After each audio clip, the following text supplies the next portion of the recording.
Welcome, ladies and gentlemen. This is Project Camelot at the Basis Studio, and we are with Kerry Cassidy, who's being interviewed by Caroline Stevens. Welcome, Project Camelot, and welcome, Caroline. You're on air. That saved me some work. Welcome. Thank you. To the UK. What did you make of your journey over here? Oh, well, I come here a lot, so it's pretty Second normal. home? Well, I don't know. It's kind of a love-hate relationship with Britain because which goes back quite a bit a ways, even to past lives and so and so. So, but I have been interrogated on the way in a couple of times by the customs. Really? So that doesn't endear them to me. But What did they have issues with? Oh, well, that's a good question. But the work I do is crossing over into interviewing people that have very controversial points of view. And in some cases, I agree with them. In some cases, I don't.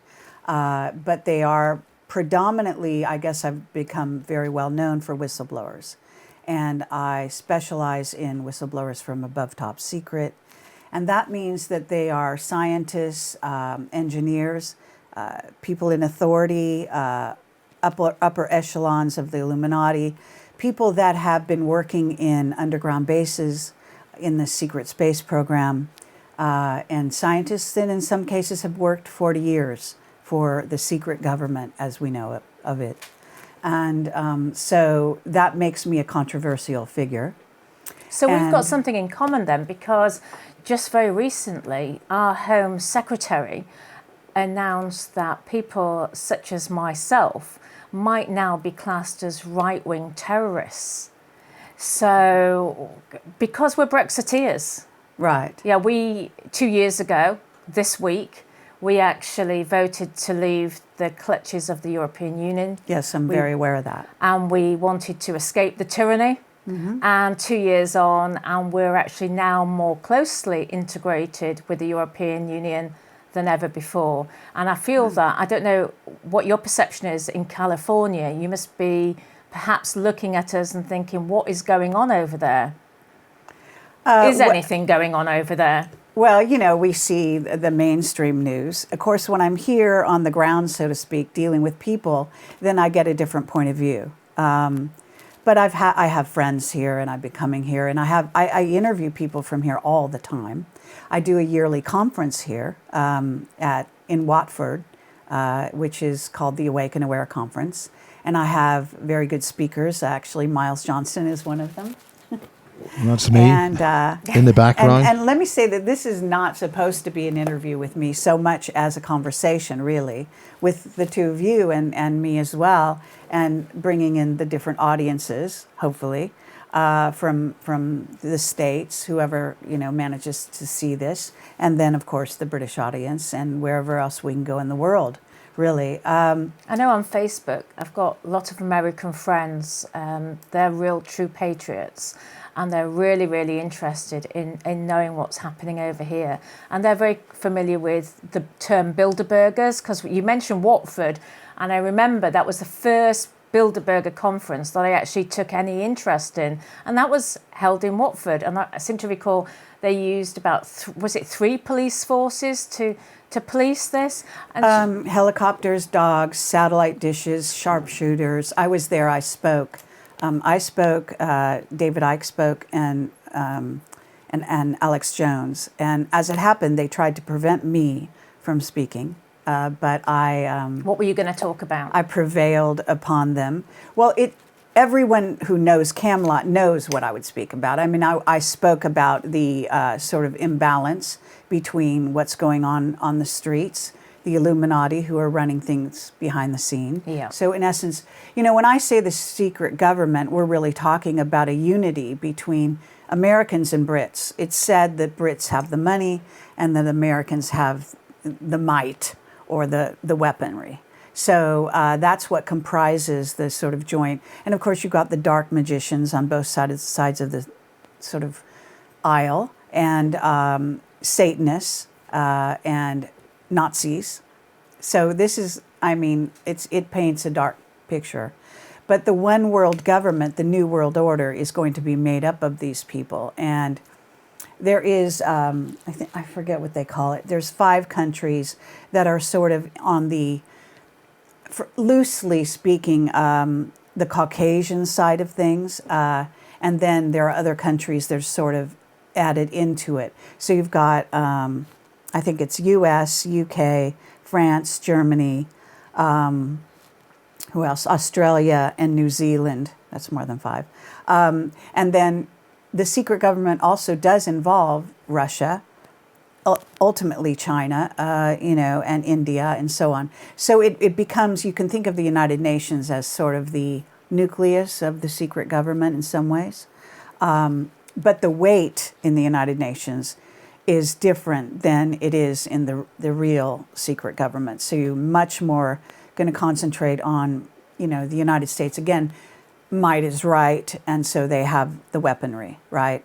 And the Brits and the Americans are like this. So you really can't separate them. It may seem separate because you live in a separate country, but everything that I get, and I mean, I interview people from Britain all the time. Some Americans, of course, or expats live in Europe and various places, people that I interview again. But I'm also known for having traveled the world with a camera, interviewing, in essence, whistleblowers. So let's say Julian Assange and Edward Snowden they were known to make the word whistleblowers known to the public, but we were doing Camelot before them. And in fact, I have emails from Julian Assange back in the day, and I wouldn't even be surprised if he would admit to being somewhat inspired by Project Camelot, because we really pushed the envelope in, many years ago. It's now been about 12 and a half, almost 13 years in operation. I mean, whistleblowing, takes all different forms. I remember working in a bank and somebody whistle blew, and they couldn't get rid of that person immediately. What they did was they put them through one of these disciplinary situations, these internal disciplinary situations, and I think it went through 4 rounds, and the employer basically takes the notes down and gathers all the information from that person and basically works out how important they are, what they can do to get rid of them. I mean, that's just starting from, your employer can be a little empire in itself, can't it? Yes. To going to big governments. And it's all about empires and having power over somebody else, the control. You've got to do as you're told, otherwise. Yeah, it's interesting. In essence, the whistleblower becomes the target instead of the topic that they're whistleblowing about. That's right. And of course, Snowden knew this better than anyone, because he, as the target, who was whistleblowing about something very specific, which is the surveillance of us, right? And warning us as a society. So we should be actually honoring him as opposed to, threatening to throw him in jail. Because our intelligence agencies have pushed the envelope and gone way beyond their initial remit, or whatever you want to call it. And of course, Kennedy was killed because he realized that. And he warned us. Eisenhower warned us, who was heavily involved with them. So this is what we're really talking about. We're talking about intelligence agencies and the whole surveillance state, the New World Order, kind of taking over and using us as guinea pigs. And Snowden was the tip of the iceberg. Camelot had been talking about the surveillance technology going way beyond even the level that Snowden has revealed up to this point for many years through whistleblowers. So my whistleblowers, some of them have been killed.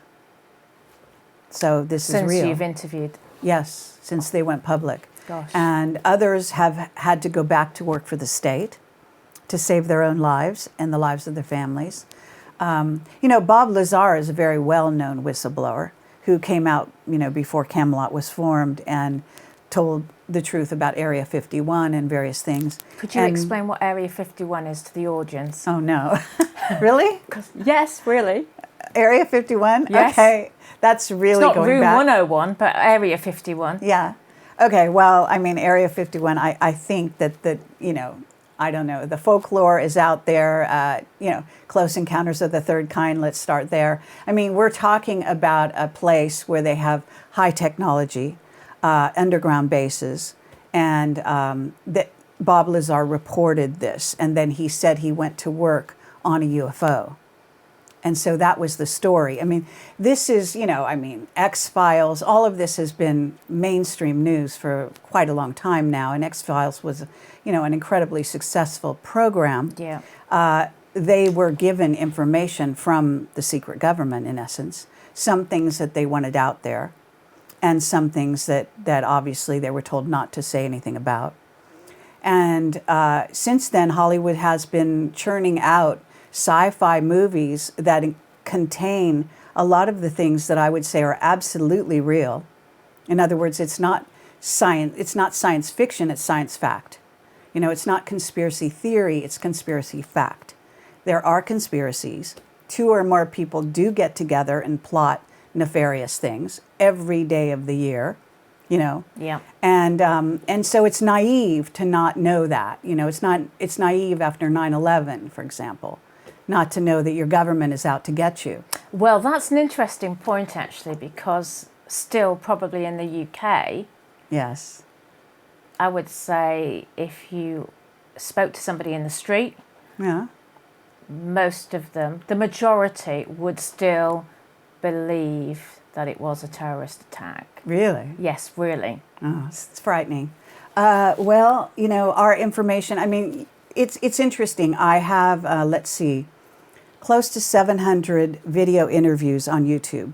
I've got 198,000 subscribers to my YouTube channel. Wow. And I have over 58 million viewers worldwide. That makes me, like a small television station? I don't know. But you know what I'm saying. In other words, we have a following. Yeah. This is not, people are not as dumb as you're making them sound. So I understand that people don't understand that their government is out to get them, but the governments lie constantly. Someone would tell you even back in the 60s that politicians lie. So how Brexiteers how far think is we're going to that? get Brexit. Brexiteers still think they're going to get Brexit. And I keep saying all the way through, as soon as Theresa May, a Remainer, was appointed as the Prime Minister Right. by the Tory grandees, despite the fact that she had really nothing to do with the referendum apart from turning up to a couple of street stalls with a Remain poster, people believed that she was going to deliver Brexit. They still say we're going to get Brexit. And I say, look, the devil is in the detail. You look at these details. Why is it that we've signed up for a Canadian super deal, which is like TTIP? Do you remember the Transatlantic Trade and Investment Partnership? And everybody was taken to the street saying, all through Europe, saying, well, we don't want TTIP. What is being rolled out throughout Europe? But TTIP, this gives the power to the global corporations. Sure. This 5G. I've just recently interviewed a guy called Mark Steele, who's a guru on 5G. And I had a couple of people write to me and say, Caroline, I think you've really got it wrong this time. It is just way off the scale. And by the way, these are my initials, BSC, etc., etc. It's the people who had the initials after their name that kept saying to me, oh no, you've got this wrong. But to me, the 5G seems quite obvious. If you've got phased arrays and above your head, they're so powerful.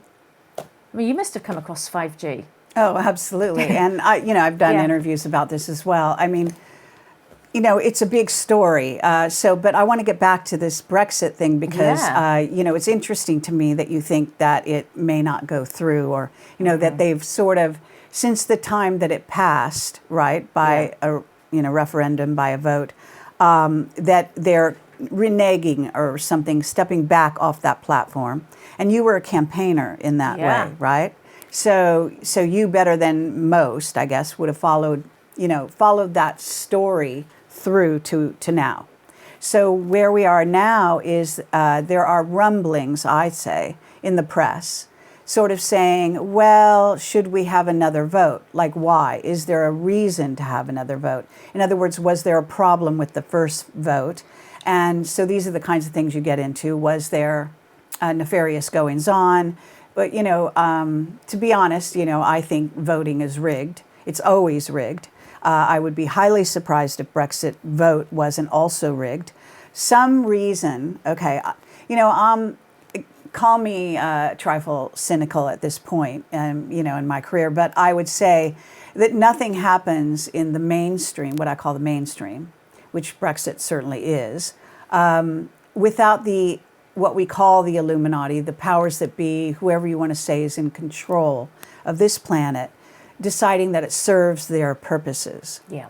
So what we're looking at are individuals that have artificial intelligence beyond Cray computers, which is old technology now, but basically we're talking about quantum computing. We're talking about this D-Wave, Geordie Rose, if you ever, he's on YouTube talking about the D-Wave computer, how you can stand next to it, it can read your mind, how it's going into the fifth dimension. So we're really talking about a level of surveillance that, as I said before, Snowden never has revealed. So in a certain sense, I won't say he's a limited hang-up. I do believe he's a very good, caring guy. But I have to say there are levels that I've been told by whistleblowers that go so beyond, and 5G is part of it, you see. So I haven't forgotten your question. Basically what we're saying is that's part of, the Internet of Things, in other words, that 5G is going to involve, it's embedded in all the things around us, right? So that those things are going to be bouncing signals between them.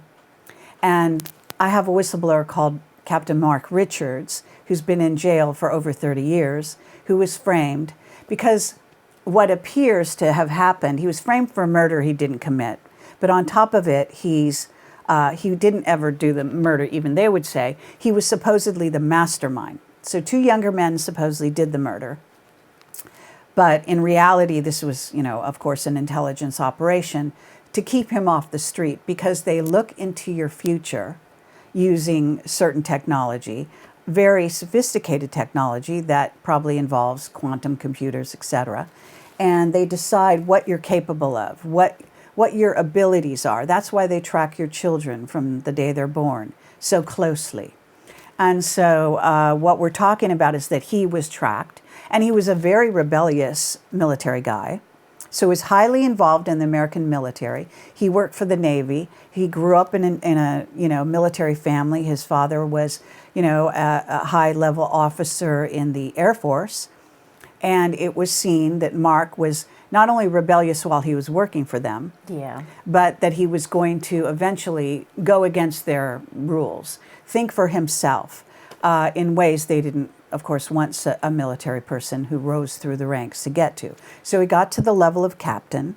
Now, this is going to, if you have a conventional audience watching this, they're going to kind of have their minds blown. But he was the captain of what is, in essence, a Starship Enterprise. You can think of it that way. Right. So a very sophisticated ship that was going interstellar. And this is his testimony. And I've been interviewing him for 8 times now. Yeah. And my interviews last anything from 2 hours to 4 hours, as long as they let me stay in the prison. I am only allowed a tiny little pencil because anything else is considered a weapon. His wife is there with me and him facilitating the interview, and she's a lovely person, Joanne Richards, and she's out on the circuit talking about him. And has been for years in his case. And he's been in prison for over 30 years, 30 yeah. years, wow. And she even married him while he was in prison. Wow. Yeah. So, but again, he's got a military lineage in his family. So we're talking, there's a certain level of respect you have to give to a person or a family that is giving their, family members who are dedicating their lives to the military.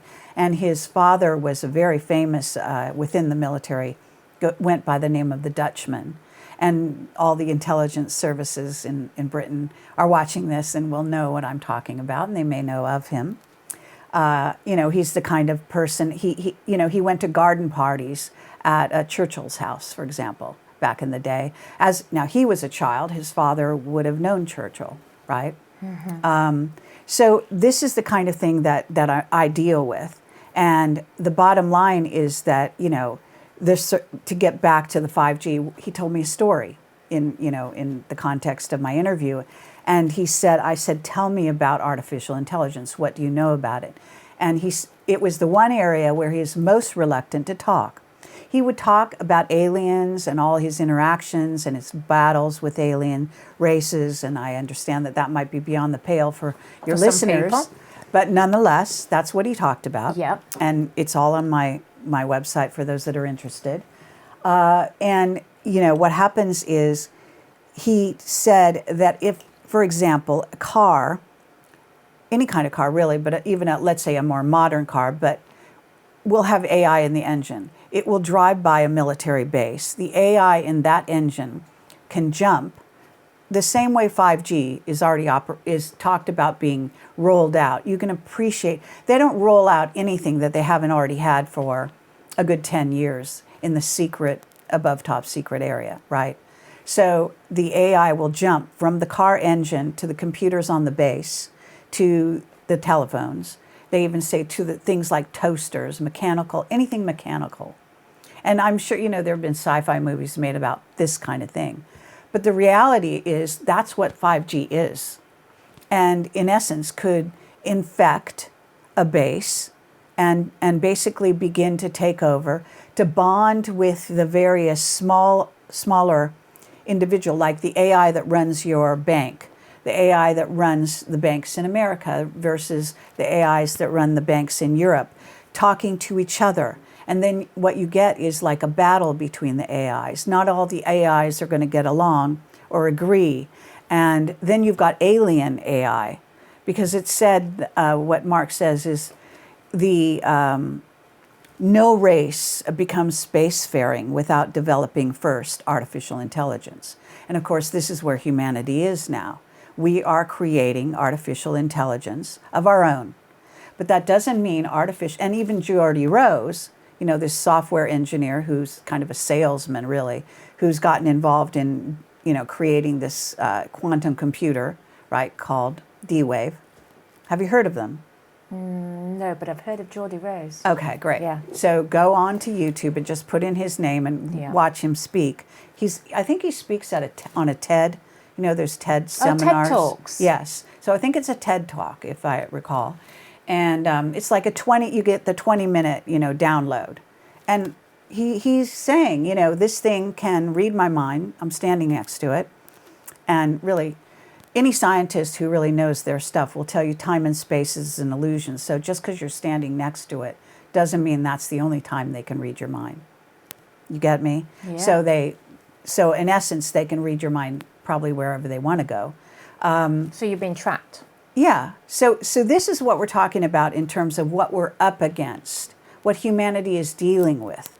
And what's going to happen, in my view, is that we're going to learn to outsmart the machine. Because in my view, humanity, what we are reinventing the wheel, this vessel, this sort of brain, heart complex that we, soul, that goes back to source, let's say, is still beyond your quantum computer. We are beyond computers. We're amazing, but we just don't know it yet. We're unfolding our abilities. Well, I was watching that video a few days ago, and the guy was saying, if you love and hate at the same time, no computer can do that. Right. But humans can. It's interesting, people think that we're kind of like up against a wall in terms of surveillance and what they have abilities that we don't have, and computers can, quantify and figure out all kinds of things. But you have to ask yourself, if that were true, then why do they bother to surveil us? Why don't they just lock us in this corral you call a city and throw away the key and walk away? Then we would be no longer interesting to them. See, we're still interesting to them because we are unpredictable, because we have this thing called emotions, and emotional life is something that computers are not capable of, right? So that heart and mind complex that creates an emotional nature, which is an emotional intelligence that, of course, IQ tests never measure because they don't even know what it is. And there are many scientists that will agree with me. In other words, that's why women are so powerful, right? Because of our emotional intelligence. We don't need to know mathematics, right? That you can learn by rote, as far as I'm concerned. But what we bring to the table is this very sort of elevated form of emotional intelligence in which we can suss out a situation non-verbally, instantaneously. See, it's quantum by nature. It's not linear, They reckon actually that it'll be the women rising up that will take back control of our country. Right. I wouldn't be a bit surprised, which isn't to say there aren't dark women, women that are working on the dark side and for that and so on. But, so this is the kind of scenario that we're really talking about. Now, get back to Brexit, right? So it's interesting because I do believe they're self-serving. So if we look at the situation from the point of view of a new world order that wants to see their plans succeed for humanity, then I think it behooves us, every single one of us, to start thinking the way they do, to understand your opponent. They view you as prey. They view you as cattle, as sheep, as being, easily led, let's say. Yeah. Now, I think that paradigm is breaking down right now as I speak. Brexit may be, the vote for Brexit is part of that. Even Trump getting into power is part of that, believe it or not, because Hillary was rigging the election. So I have back channel information, believe it or not, from my whistleblowers that say, so the people behind Trump then re-rigged it. So you had actually two people hacking the election from, one's from each side. So And Hillary had all those emails, didn't she? What's happened to those? Well, God knows, but Hillary is very deep in the secret government. Yeah. So, I have a little bit different view of individuals in this scenario because I see them as part of a larger plot. I don't think targeting individuals as personalities is really where it's at. No. So, in other words, she was still taking orders. That's important to understand. And a lot of people, even the dark side, would prefer you only to go, Tony Blair, didn't know what he was talking about. That's right. Tony Blair was told what to do. That's right. Clinton is told what to do. May's told Trump what to do. There you go. So it's naive to stop at that level. You got to go above that. And you might have to go above that. In other words, you really have to look at it as the big picture, so that you understand how we're being manipulated. And on the long term, think of the Chinese. They look at a plot to basically rule the world from a very long view. They see it, going back thousands of years in every, Chinese dynasty and so on. If you read the I Ching, you start to understand the way they think. And I have. I studied Eastern philosophy. I studied Buddhism, Taoism, you name it, Zen. And I meditated. I connect all my chakras. I've had multiple samadhi experiences. So I studied these kinds of texts that don't kind of get to the West much, although it's changing. People are starting to understand when I say what I just said.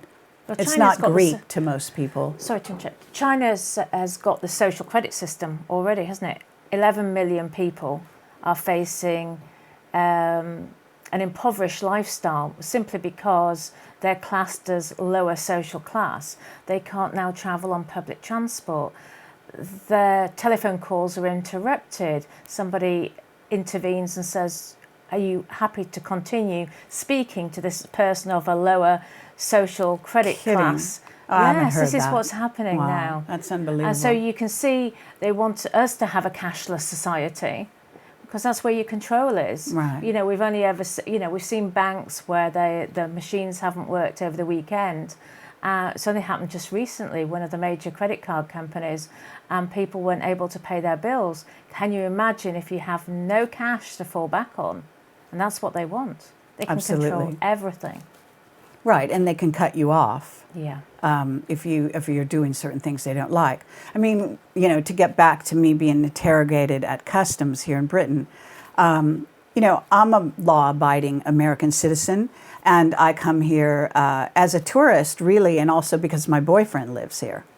Well, forget the fact that, we've been together all over 5 years, but even after the first year of coming here, they wanted to know when we're getting married. Why is that their business?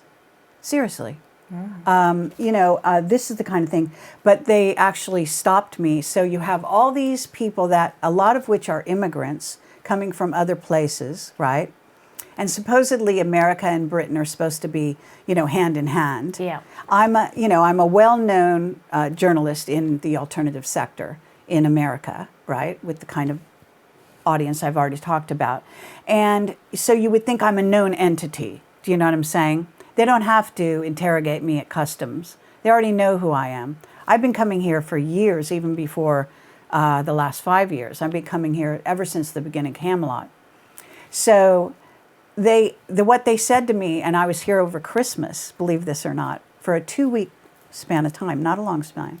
But they noticed back in my passport that I've been here a lot over the last few years. And so they start asking me questions. They take me away from that podium into this little corral area, make me sit and wait. Now I've been on a 10.5-hour flight, right? So you're a little tired or whatever. And they took me out to this, then they got this woman, then they got this man. Then they started to threaten me that they were going to take me to a room and interrogate me, which, see, they don't know, those people didn't know what I do for a living. So if you tell me you're going to take me in a room and question me, to me that's an interview, and I would just enjoy that, right? But what they did, they took me all over the airport looking for my suitcase. When they found it, then right in front of all the people that are filing in and out and being released to go, get their suitcases and leave, they took the entire suitcase, every piece of content out, and started to examine it very closely as if I'm some kind of terrorist, potential terrorist. And you have to say, who ordered this? Why did they decide to do that to me? Yeah. Right?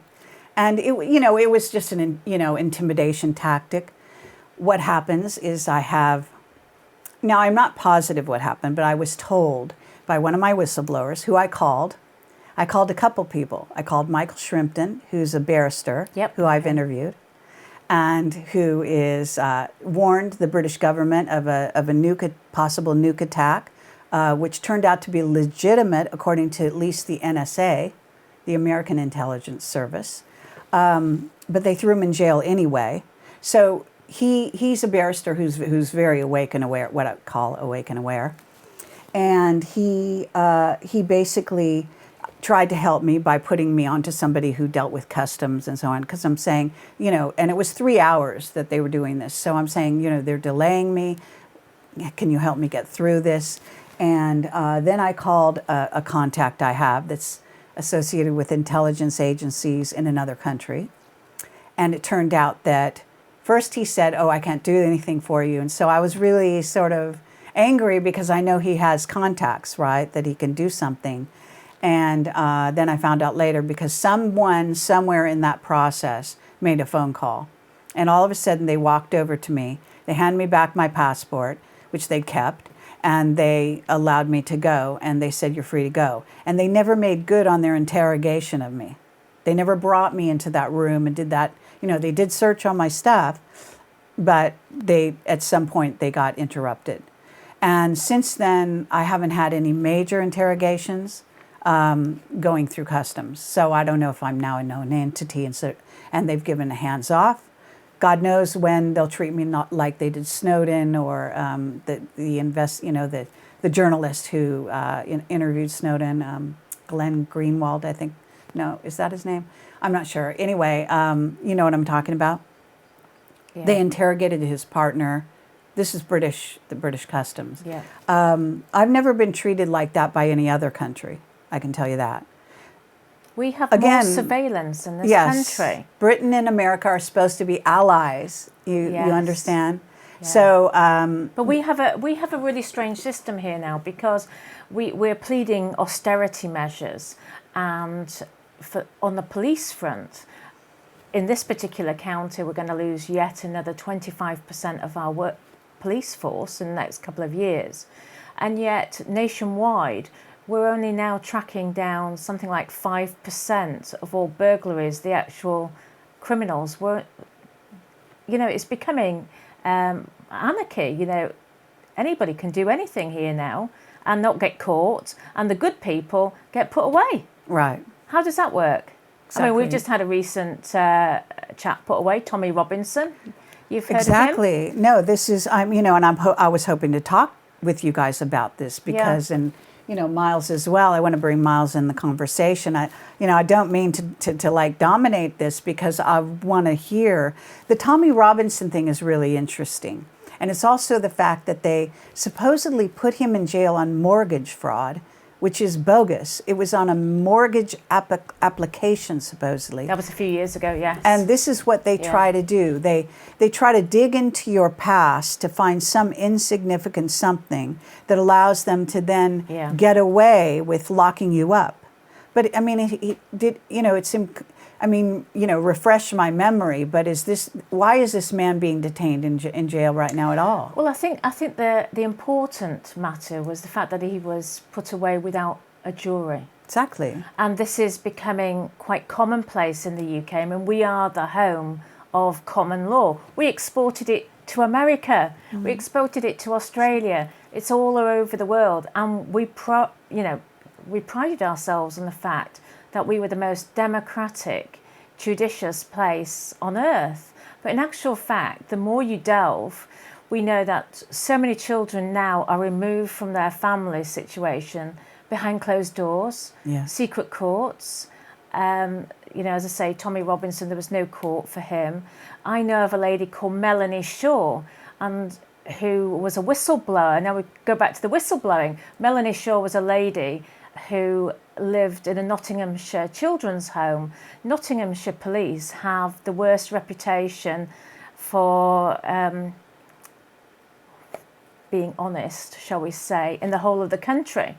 And she was put away in the end. Her video link from the court to where she was broke down, but they tried her effectively her absence. She was put away, and despite the fact she was whistleblowing, she was alleged, I think, to have set fire to some garden shed.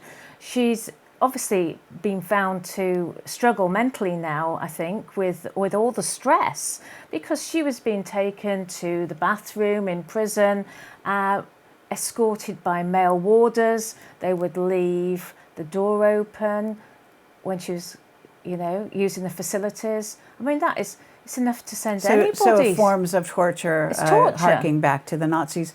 Well, what was she? You saying she's a whistleblower? What was she a whistleblower for? Because in the children's home, she witnessed judges and politicians grooming children, and so she whistleblew on that situation. So are you talking about pedophiles? Yes. This world, this is a British terminology. Yeah. What do you mean grooming children? Is that sort Paedophilia. of? Yeah. Okay. So to be, So put she it was on a the line. witness. see. She went to the police about it.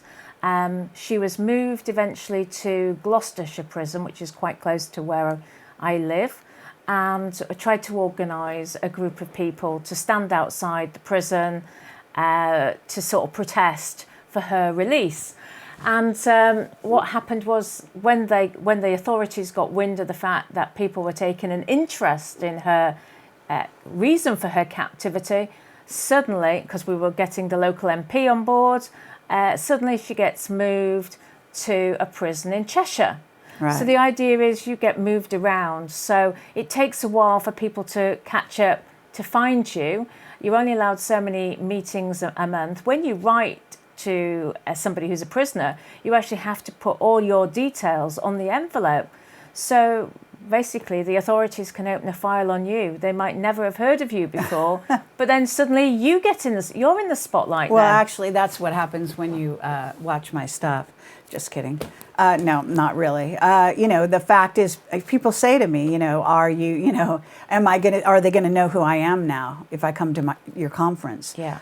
This has been going on for a long time. But anybody stands tracking people. Well, I mean, anybody who stands for Parliament, especially in more extreme parties like I stood for in UKIP, those are the parties that they're particularly watching. Right. So, yes, there'll be a file on all the parliamentary candidates. And the people that follow you. Yes. And vote for you, right? Yes. Yeah. So this is, incredible stuff. I do want to angle on this pedophilia issue because it's major at this time. It is. Right. And in America as well. So, and Canada and really the world, Thailand. Watched a documentary on the BBC. I think it was BBC in the plane on the way here. The people that were doing the investigations kind of didn't live up to what they were faced with.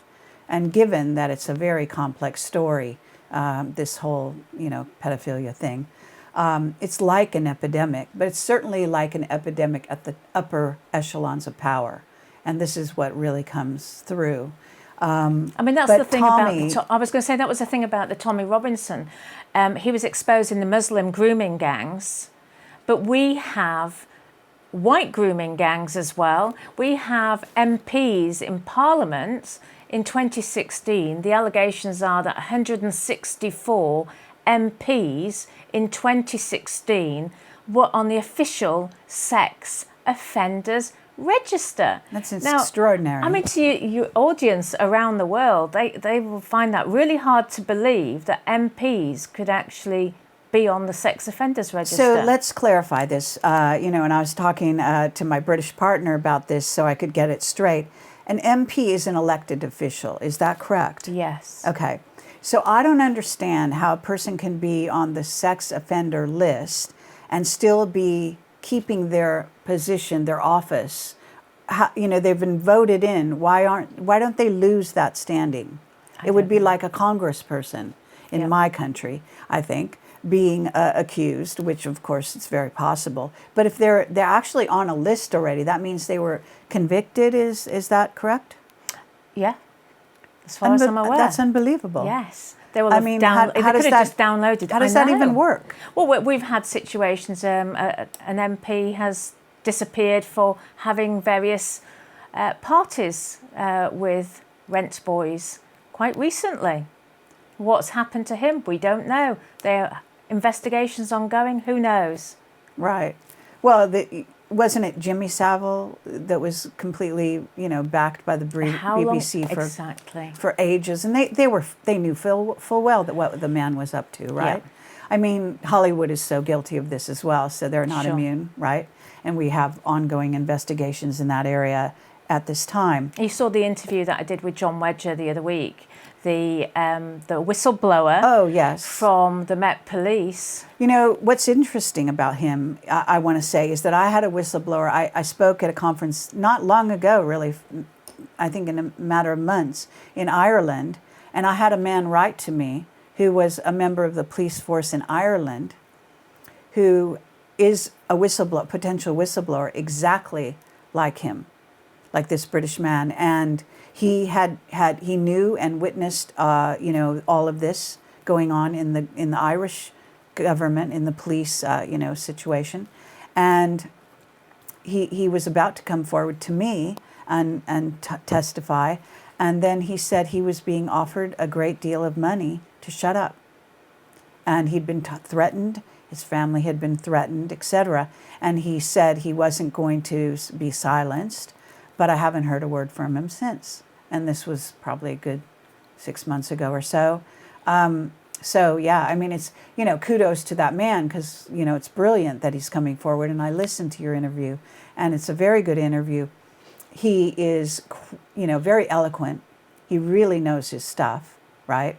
He knows the ins and outs of the whole scene that's going on. He uncovered the fact that a lot of paedophiles actually live on the canalways. Now, I guess you don't have so many canalways in America, maybe New Orleans perhaps, but in this country we still have canals all over the place, and there are different regulations. Each area covered by the canals is not properly policed, and this is how a lot of the paedophiles are escaping through the canal network from one area, local authority, to another area. Well, that's very interesting, and I guess that's a whole area that one could look at.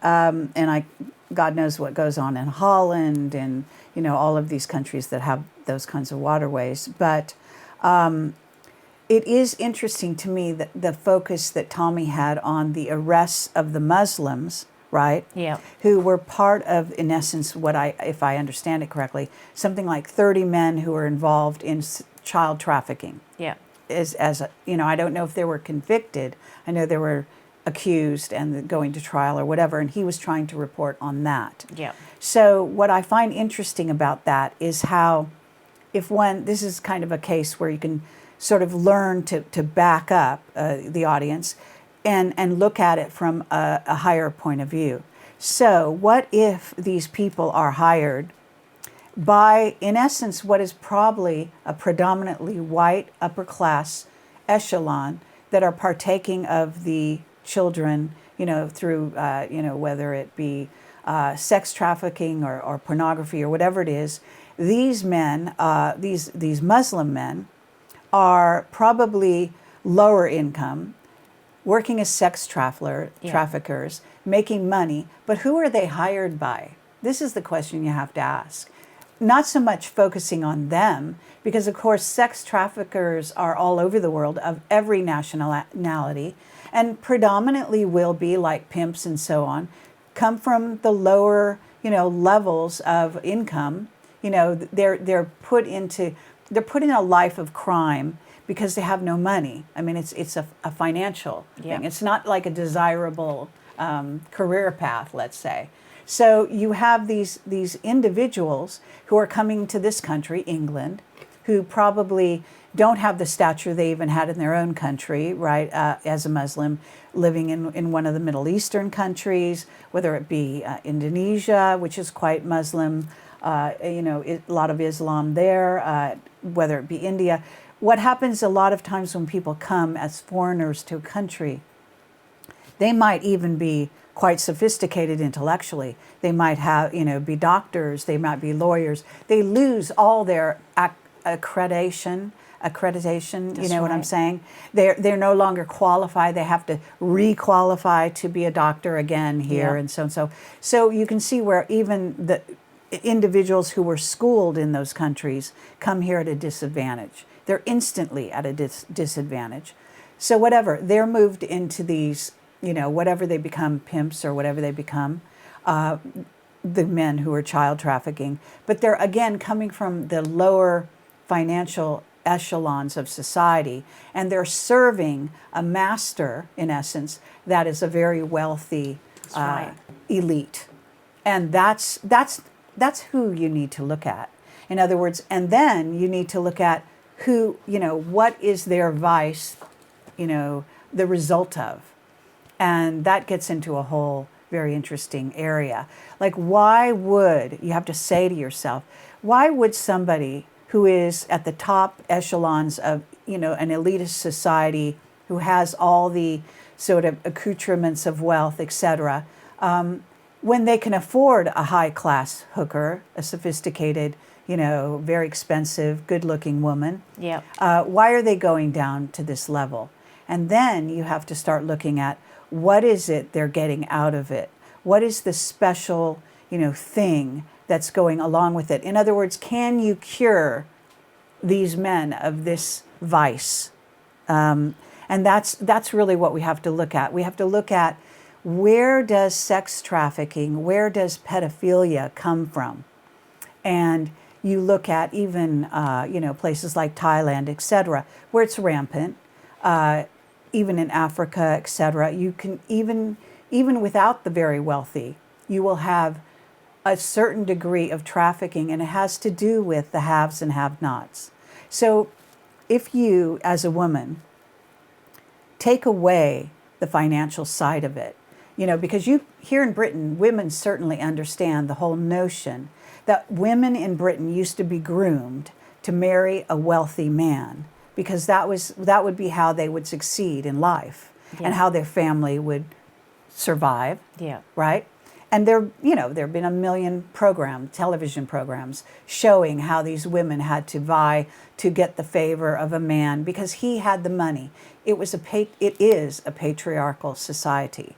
And that means you've got the haves and the have-nots. And it was a sexual division, and still is, okay? Still, the most successful men at the top echelons of society are paid way more, get even in Hollywood. Males make more than female stars. It still goes on, and so that's where we're talking. These are where the divisions are, where this stuff germinates. This is where it begins.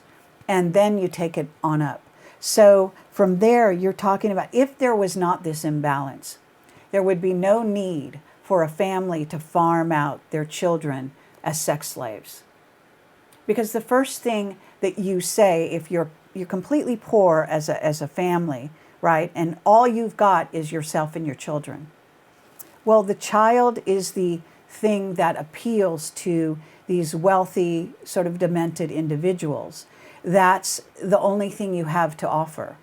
You don't have money. You barely probably have your working ability, and that's certainly been exploited to the nth degree. You probably work in a factory or a farm or whatever, and people get older. The only thing they have is their kids. That's all they have to offer. So you can see where this in other words, it's societal, and it's even beyond that. And it's being sustained by the government. It's being supported by the legal system, the schools, the churches, etc. And the advertising it been going on? industry. It's been going on in the churches. It's been going on with the judges. So you've got these judges who are presiding over these grooming gangs. Right. And a lot of them are into that sort of thing themselves. Right. Hence the Melanie Shaw whistleblower case, where the judiciary, the system, the establishment are determined to keep her quiet. I mean, what happens with our politicians years ago? I mean, we're in Wiltshire today. Wiltshire's very famous for a certain MP, Prime Minister, who took us into the European community, and which then became the EU. And, there have been allegations. There has been an investigation by the chief police of here, a guy called Mike Veal. Mm-hmm. He investigated this in the last couple of years, and he has been vilified for actually, in the mainstream media's opinion, of wasting taxpayers' money. He's done it on a total shoestring, and sure enough, yes, he would have been interviewed had he been alive today. And, he's the guy who we can blame. We have got to blame somebody. He took us into the European Communities Act, passed that in 1972. People were not asked. And, he'd been given specific advice by a guy called Lord Kilmer, the Chancellor, in 1960, saying you cannot take Britain into the European community because it goes against our British Constitution. We cannot be ruled or governed by any foreign power or prelate. Mm-hmm. And that's where, now we've got a situation, we've got the government saying, we can do what we want. We are sovereign. Parliament is sovereign. So now on these marches we're doing now to try to bring about Brexit, we want to send a message to the government saying, no, the people are sovereign. The people will take back control. Thank you so much for a riveting interview. You've probably got a little bit more of an idea of what's happening here. We're not going to take this lying down. So with all your followers around the world, I do hope that they will say their prayers for us Brexiteers. Caroline, if you want to read off the screen any of the questions, there's quite a few questions. I thought we only had 5 minutes left. Well, it's we are a bit of a free format, but if you want to... Jill Dando, oh yes. Yes, all these conspiracies, those real situations where people disappear. I reckon Jill was silenced. Yes, she was silenced. Anybody else? Does anybody want to explain who Jill Dando was? Jill Dando. She was trying to uncover. I can't remember all the ins and outs Kerry about understand it. that? She was murdered very violently with a gunman. It Former says, BBC presenter. That's the Facebook. You've got on the screen there the questions on the right. okay, I don't see any questions though. I see. There's comments. I see. Right, Yeah. Can you move down? Let's have a look. So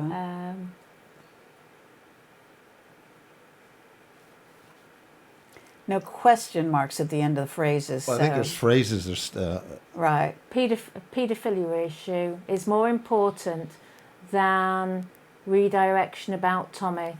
It's the system is hell-bent on jailing him or censorship. Shows how paranoid. But the thing is, with the establishment, you can easily see, though, that, Tommy Robinson himself has created division. And this is why we need to totally focus on bringing down the British government and having a clean sweep. Before we plot revolution, the whole point about I'll butt in here. The whole point about Tommy Robinson is it's controlled opposition. There's two camps on that. Well, what do you feel about that? What do you feel about that? Controlled opposition. In other words, a false flag opposition put in there. He was thrown in jail for contempt of court. It's not the actual crime that matters. If you're in contempt of court, bingo, straight to jail. Well, the focus, again, it's always the focus on personality, right? So he may be a perfectly well-meaning individual. I've seen him speaking briefly, so I haven't really studied him in depth. But I can say, as I was saying, that again, it's what he was pointing the finger at was the arrest of some child traffickers who are in essence happen to be Muslim, but they're not the only ones. Exactly. And they're, again, who are they working for? Who are they delivering so-called product to? And it gets into even that. There's a very diabolical way of looking at a lot of this stuff. Kerry, and you wonder why one person is so popular, why one person gets the focus, why these Muslim men get the focus when God knows how many child traffickers are out there for them to nab. But why did they choose them?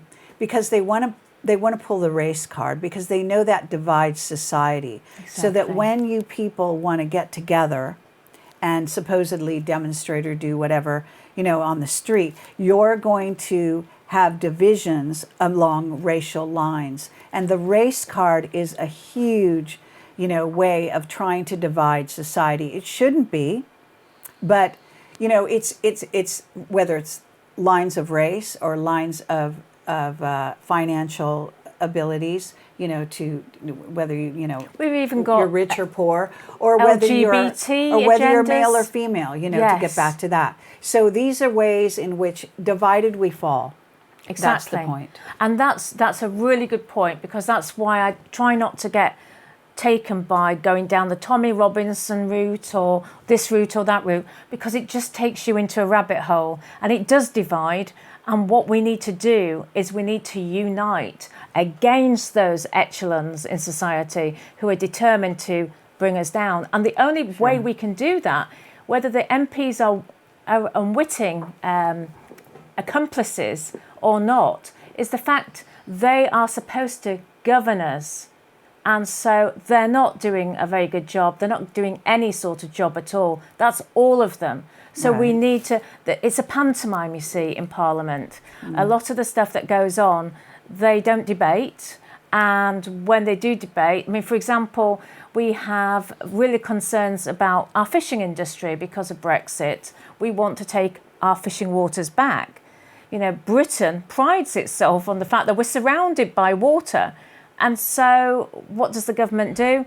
But take evidence, contrived evidence, one can say, from witnesses who represent us staying in the European Union.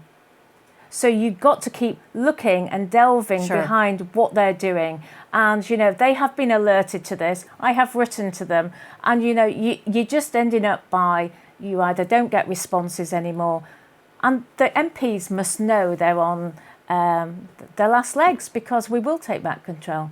But it's interesting, this, just to close about the censorship and control, next few days in the European Union Parliament, they're discussing about internet censorship, about sharing posts, which effectively is going to mean that people like the Facebooks of this world and the Amazons and the Googles, they could end up by controlling us because they won't allow us to share information. Like this video tonight, we might be precluded from sharing this good stuff out there. Kerry, before we really go into that, you're going to a conference in Spain shortly, and apparently you're running your own conference soon. Do you want to talk about that?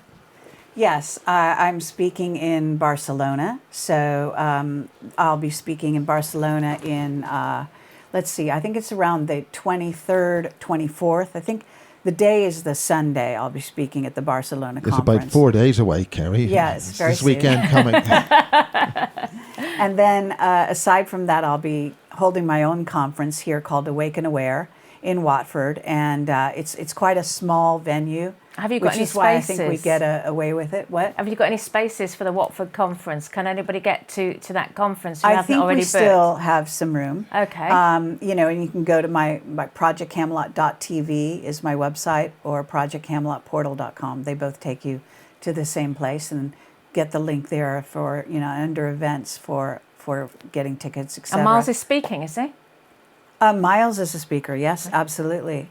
And, Simon Parks Marie Wheatley, and we've got a great lineup and fascinating. We're going to be dealing with the Pentrick UFO incident that happened in 2016 in Wales. Yeah, that's very interesting. Fascinating speakers on that, and and other wonderful just to butt in speakers. on that, the one of the first speakers we had at the Amash project was a Canadian girl called Amy Miller, and she had a major encounter with a huge pyramid type object, very similar to that case, and I think it's also connected with the Welsh Triangle, that area. Yes. It's fascinating because this was a pyramid-shaped UFO, apparently, and the British were shooting at it. So you had military planes. Wow. You had a woman and a man who were both witness to this, Which as well as other individuals. Exactly the same as Amy's case. People were brought out. It's a huge story. It's actually as big as Rendlesham, which is quite a big UFO story here in Britain. So it's going to be fascinating to have them talk. And it's also interesting because the woman who goes by the name of Kaz, she is not what you call, she wasn't a UFO buff, or she didn't believe in all of that. And she said this experience has completely changed her life. And she's actually kind of traumatized by it. Because what she witnessed was kind of a battle between the British and American planes were there, who had flown over her house and over the area, and were all sort of there right before this UFO, in essence, materialized right in front of all of them. And then there were other craft that came out of it, and there was also some kind of crash near a hospital. I mean, this is real stuff. It happened, it was filmed. It's really, it's investigatable, you might say. How do the authorities respond when people go to them to tell them about this story? Well, that's interesting, because she is traumatized. She was told not to tell anyone. She was actually visited by authorities, telling her basically to shut up. And it's it's so interesting. It fascinates me, one thing you have here in Britain, which is I have heard stories of mothers who have children who said they saw a UFO, who have actually had their children taken away and then been ruled by your British courts as incompetent because they actually reported something that's real. In other words, even if you don't believe in aliens, our government has high technology. They have very Kerry, sophisticated that's exactly craft. what happened with Amy Miller, and she lost her child It's because of that unbelievable. case. It's just in this day and age that the two-faced, I mean, it's just unbelievable. It's It doesn't make take this stuff much up. for the authorities to take the children away. It's just, It's a business because the social services, fostering. well, but that gets into the pedophilia. Children are a business, and not only that, they are tracking them. And that gets into the whole sort of secret government and why they track your children and how they allow certain of them to move along and get high-powered jobs and others are not allowed to do so. And that's how they're, dividing them, as We've they got grow common up purpose in as well. society, moving up the ladder socially or not. Yeah. And these decisions are made very early on in their charting their sort of progress. So, they're recruited. Project Talent is a secret recruitment, turning your children into, in essence, super soldiers, implanting them with nano transhumanism. This is real. This is not a casual thing going on. And this has been going on. Really, the Nazis were probably sort of primary in this area of investigation and learning how to mind control and program. I mean, mind controlling Manchurian candidates, individuals to program them to do what we call false flags, go out and kill somebody. They're all programmed. A lot of them say they heard voices before they committed these acts. They're programmed, and we know they have voice-to-skull technology. I mean, it's a can of worms, this story it doesn't just have, end any particular place. So you start with something like children being taken away and how easy it is for them to do that. Mm-hmm.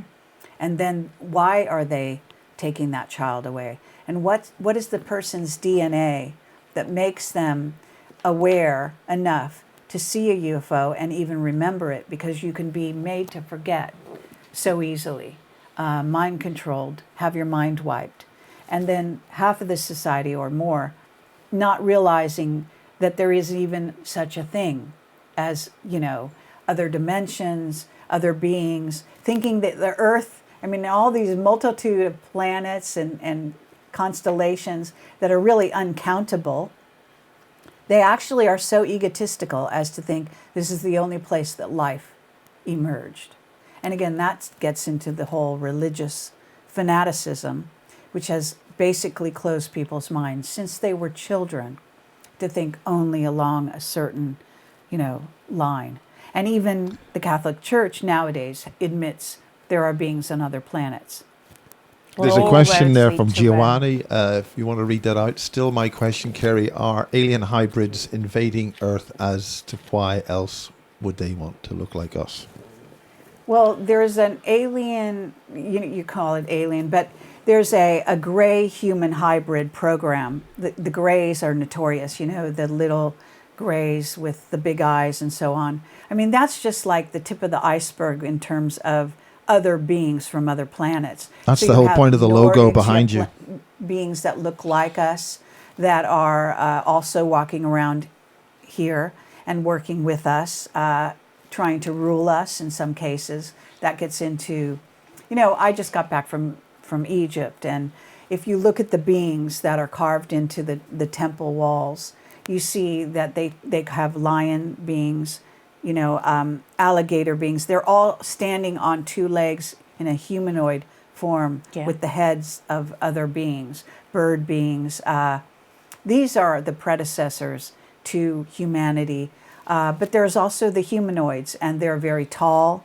So they've, it's such a huge story. To get into alien hybrids, whether you're talking about the gray human hybrid program, which grays have been abducting humans, taking their DNA, creating their own so that they can live here on the Earth. Kerry, there's a question in the chat room then. When is the conference? In July 7th and 8th is our conference here in England.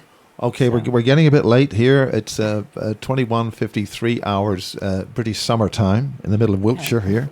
Any sort of... I'd like to comment, actually. Ben says the fishing industry is only a small industry. Well, it is only a small industry now. It didn't used to be. that's the power of the EU does to you. Well, you have to look at also Fukushima and how Fukushima has put radiation into the waters and into the fishing industry worldwide, such that we are all ingesting a great deal of radiation when we eat fish. But it's also in the land, because this stuff travels through the air, so you can't avoid it. It's on the vegetables, it's on what we eat, it's the water we drink, etc. So, there's a huge modus operandi, there's a huge agenda here, and it gets back to the rulers, of so-called rulers, attempting to rule this planet, Well, there's a change of guard coming. Basically a humanity, what we call 3.0, which is to do away with certain, group of individuals that are over the age of, let's say, 50. You're basically over the hill as far as they're concerned. They're interested in your children because those are the ones that are going to repopulate the planet, that they're going to allow to live, and that they're going to put through the chemtrails using nanotechnology and biology in various ways, genetic engineering, to create a whole different breed of human. This is the motivation. So transhumanism. Well, I mean, the fishing industry has, the fish ingest carrier bags, the plastic. Right. So you can imagine what we're eating. We've had so many more cancers than we've ever had before. That's not accidental. No. Heavy And metals, chemtrails. parasites, all Another sorts of story. stuff. So- Have they got any messages over there? There's somebody saying, Kerry, in capital letters, Gail. Do you want to read that? Can you read that? Wait, Kerry. Somebody mentioned that you worked for NASA. Actually, I was a contractor for JPL, and I was writing on my lunch hour screenplays for Hollywood. So yes, I did work as a contractor for JPL. And what is the question, though? I guess It's more of it's the usual question as a statement. Okay, who else is? I'm not sure what the question is. Who else is speaking at this great NASA conference? never Who else answer. is speaking at your High Elms conference? The High Elms. Okay, so we have Simon Parks, Miles, Maria Wheatley. God, I'm going to forget somebody. The two people from Kaz and her, the investigator actually of that UFO incident. God, I'm forgetting. And someone. Charmaine Desousa, a reptilian lady. Yes. Very nice lady. And Talking about shape-shifting reptilians. it's all on my website. Sorry, I'm really. You must be jet lagged. Yeah. And where are you going in the next couple of days? And is Steve Bassett going to be there with you? Oh, this is the, In Spain. I'll be speaking in Barcelona. So there are other speakers. Actually, I'm not even sure the speakers in Barcelona besides myself. I think John Desousa, I think that's his name. He's kind of a brilliant guy, and he's written a couple books. I've interviewed him. And he is, I believe, if I remember correctly, a former police officer, I think it is, and or either that or a member of the FBI. At any rate, he now is on his own writing books and is talking about the whole alien visitation to planet Earth. And so he'll be speaking, I believe, in Barcelona. I'm sure there are lots of good speakers at the it's called the UFO World Conference, as far as I know. And while you're there, I'm going to be up Sunday. in Manchester, where Barry Oh, Fitzgerald is speaking. He is talking about there's a lot of stuff happening in Northern Ireland, a lot of cat mutilations happening over there, and Barry Fitzgerald will be. He's a brilliant researcher into portals in Ireland, and he's going to talk about the Nazca Greys. What do you think about the Nazca Greys?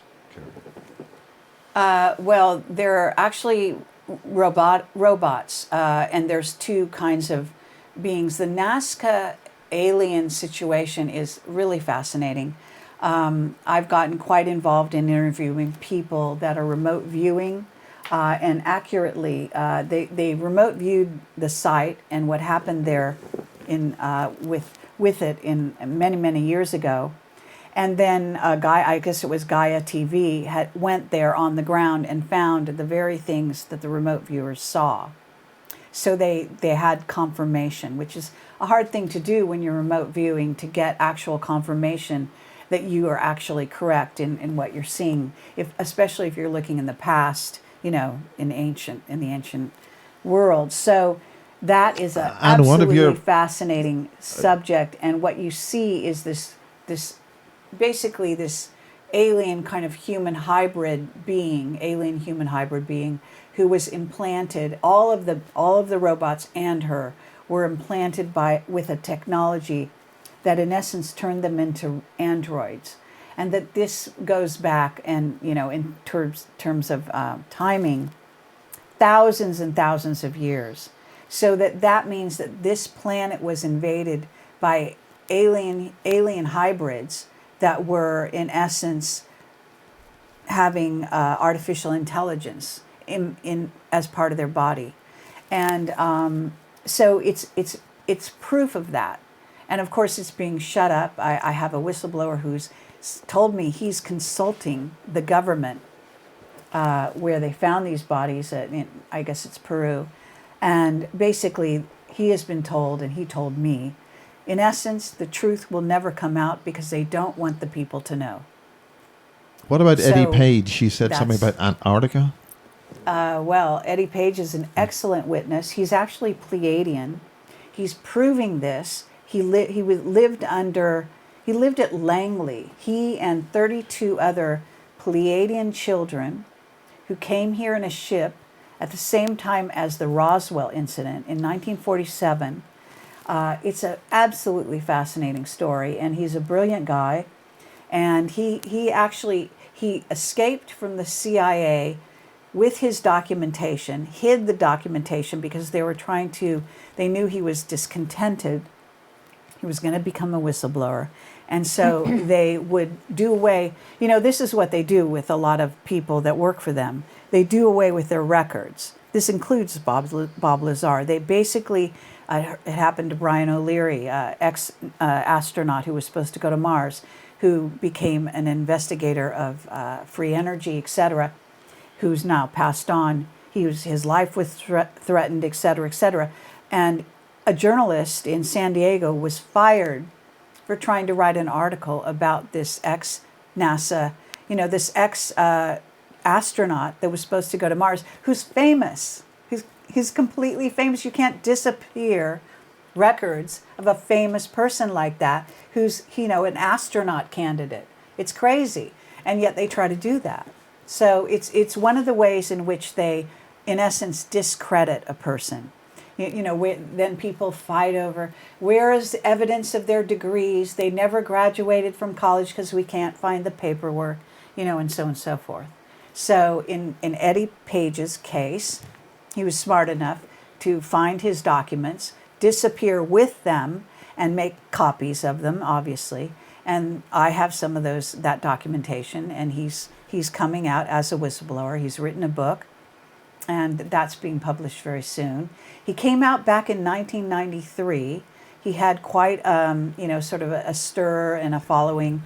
Of course, not in the mainstream, but in the community. You call it the International UFO community. Congress did a film on him, and it's on VHS. In Vegas, and then he kind of went black, as they could say, and he went on the run from the CIA, and then all the other grown up now, there's 33 of them altogether. They're Pleiadians. Their blood type is O negative, and he's traced the blood.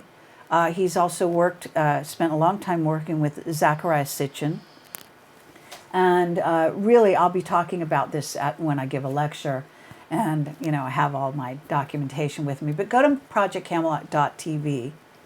Read what he has to say. He's the one, apparently, his group are the ones that gave the MJ-12 documents to the researchers. And there's been a huge controversy now in this community for, I don't know, at least 20 years, I'd say, over the MJ-12 documents. What are the MJ-12s? They reveal the existence of an organization that Truman put together called MJ-12 that is all about handling the, in essence, alien problem. Yeah, but In other words, MJ-12 it was Dulles. It started MJ1. out as a group of 12 individuals there had top military generals were part of it, and it still goes on today. It's way more than 12 individuals, but it's, the British are highly involved, and so on. So this is an organization no one knows about, but there was documentation,